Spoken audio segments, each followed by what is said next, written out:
Dear brother Nasiru,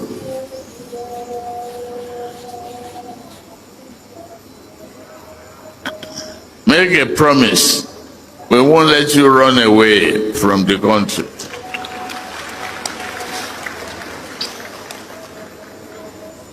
That's the only way I will leave this podium.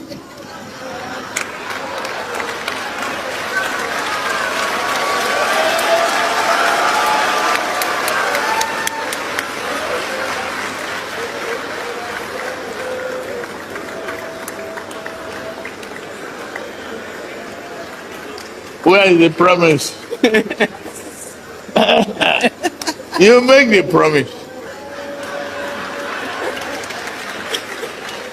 The promise. Okay.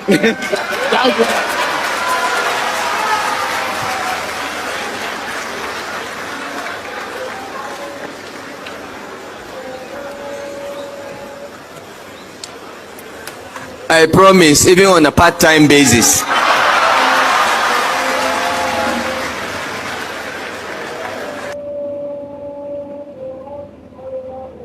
Welcome to my channel, where we discuss everything and all things politics, economy, and development in Nigeria and around the world.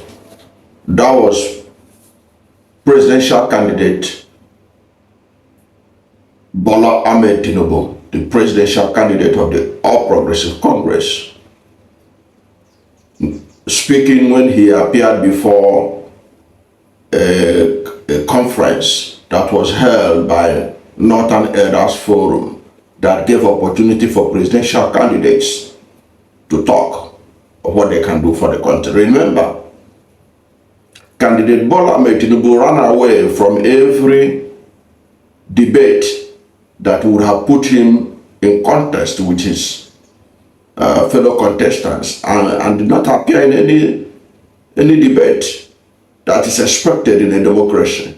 He ran away from debate with other presidential candidates. But this event was the rarest occasion where he spoke about what he wanted to do for Nigeria.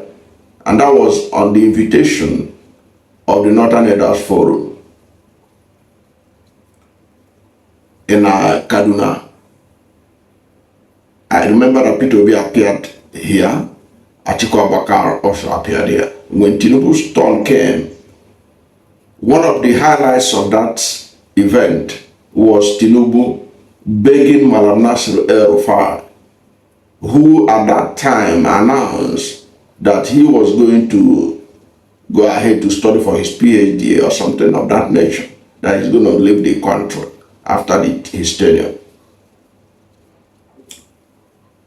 Presidential candidate Bola Ahmed Tinubu was begging him, you had him there, he was begging him to stay. They don't want him to run away from the country. They want him to serve in his government. It is this same Nasiru El-Rufai that Daniel Bwala is now telling us on TVC the other day that Malam Nasiru El-Rufai has no influence. Why am I interested in this?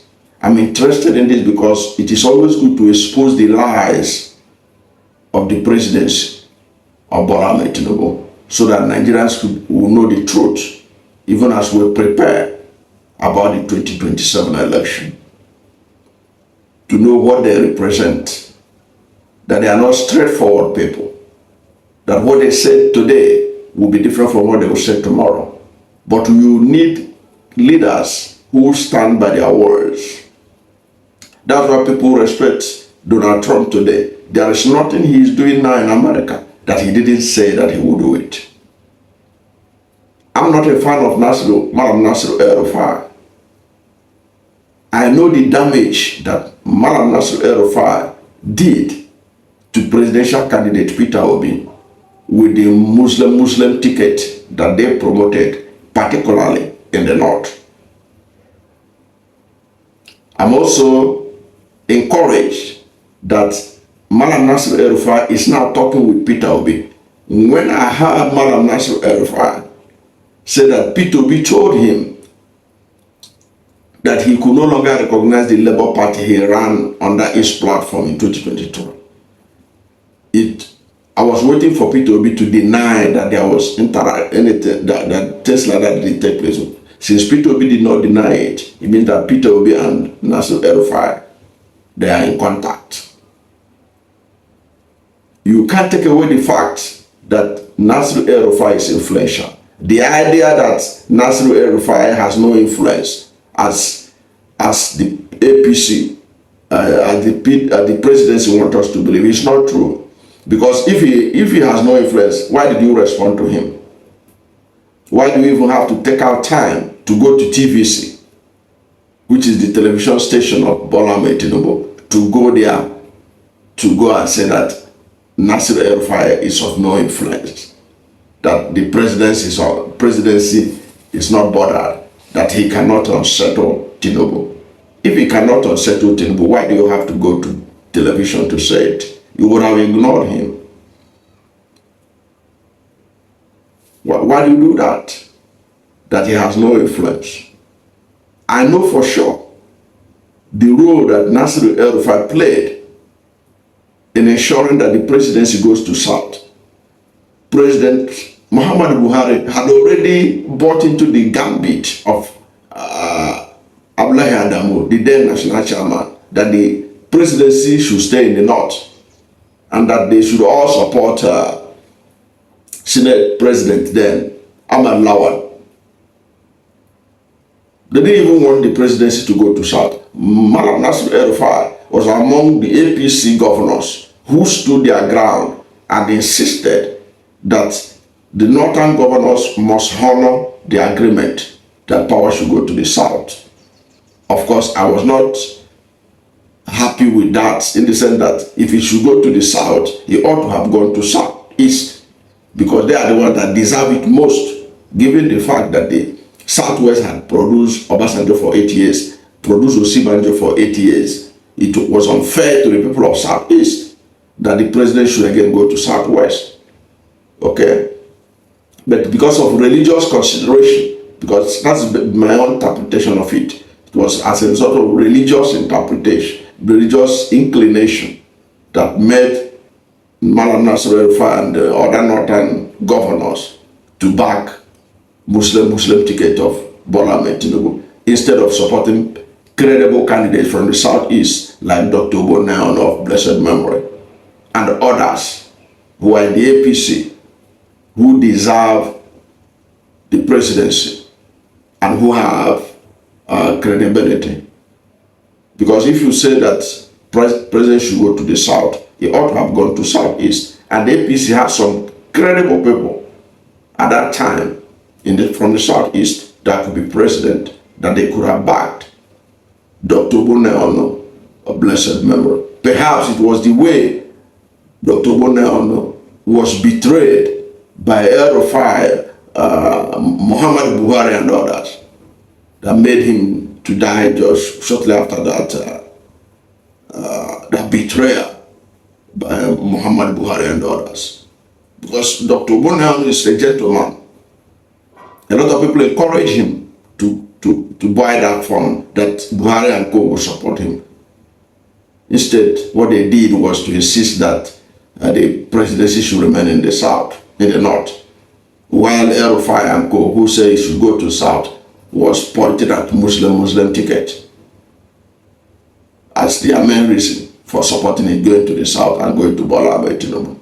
So you can't say that Nasiru El-Rufai has no influence. He has influence.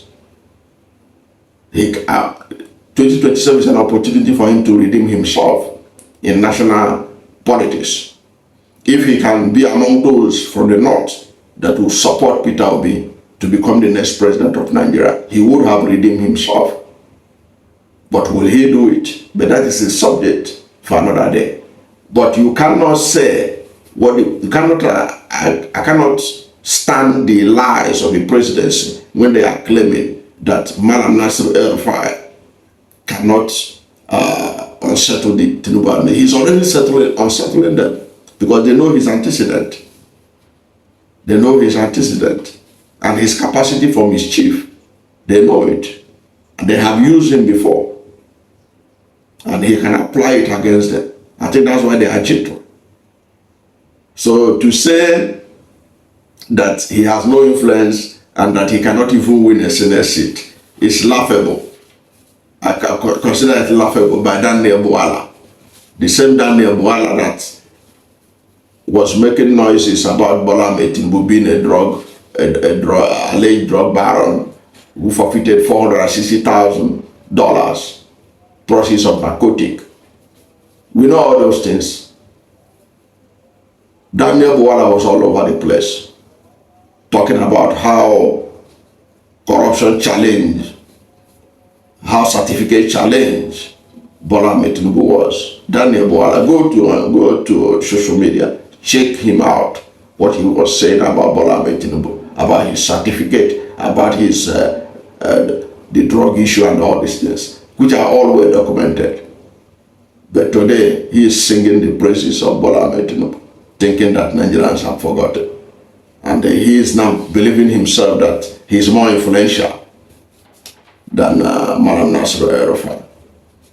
And the funniest aspect of it was when he told the TVC, he said there is a dynamic around him. El-Rufai needs a solid revolutionary figure to thrive. On his own, El-Rufai might not even secure a Senate seat. That's balderdash. The same El-Rufai helped Tinubu to get his Muslim ticket through. The same El-Rufai helped Tinubu to get the nomination of the party, the ticket of the party. So if he doesn't have influence, if you need who is the revolutionary figure? Muhammad Buhari. Because I have seen people say El-Rufai would not have won governorship election in 2015 if not for the Buhari tsunami that swept him to power. Perhaps that is true, perhaps it's not, but you cannot deny the fact that El-Rufai, once he became governor, was one of the most influential APC governors that helped in shaping the APC as we know it today, that helped in making Tinubu who he is today, the president of the Federal Republic of Nigeria. So if he has such influence before, he can still do it again. He can still help in rattling the Tinubu administration the way he rattled even the Yar'Adua administration. Don't forget that El-Rufai rattled the Yar'Adua administration, and because of the way they were hunting him, then he had to go on self-exile. So he is not somebody you can take for granted. So the presidency cannot deceive anybody by saying that they are not worried that El-Rufai appears to be heading the other side. Even though El-Rufai has not made it clear that he's leaving APC, but his utterances indicates that, and the presidency is worried. Instead of admitting that they are worried, they want us to believe that they don't care. What they could have done was just to ignore El-Rufai by making him the issue of their discourse on Tinubu's TVC was an indication that indeed they are concerned that he can help the opposition and unsettle them and kick them out of power in 2027. I don't know what to think about this. As I said, I'm not a fan of El-Rufai, but the truth of the matter remains that the presidency cannot continue to deceive Nigerians with their cock and bull stories, thinking that Nigerians have no record of what they have done, of what they have said. Like this record I provided for you today of presidential candidate Tinubu begging El-Rufai to serve in his government, that he should not leave the country. What is your view on this? Let's hear from you at the comment section. Thank you for watching this video, and if you are new to my channel, you have not yet subscribed to my channel, please subscribe to my channel, hit the subscription button, hit the notification bell. When you subscribe to my channel and hit the notification bell, anytime I have a new video, you'll be among the first to know. God bless you. And please don't forget to like this video, because when you like it, God will rank it high and recommend it for more people. Thank you, and God bless you and yours.